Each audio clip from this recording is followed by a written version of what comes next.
বিসমিল্লাহি রাব্বি হাদাল গোলাম।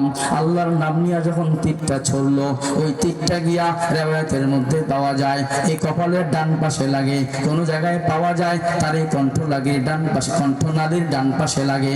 লাগার পরে সঙ্গে সঙ্গে আশহাদু আল্লাহ ইলাহা ইল্লাল্লাহ এই কথা বলে ওয়া ঈসা রূহুল্লাহ এই কালিমাটা পড়তে পড়তে যুবকটা তার কপালে হাত রেখে জমিনের মধ্যে লুটায়া পড়ে। আমরাও দেখেছি আমাদের জমানার সেই ইউসুফ জুনাওয়াসের কোন একজন সমর্থক আত্মাই হাদির মাথার উপরে, শরীফুল ওসমান হাদির মাথার উপরে গুলি ছোড়ে।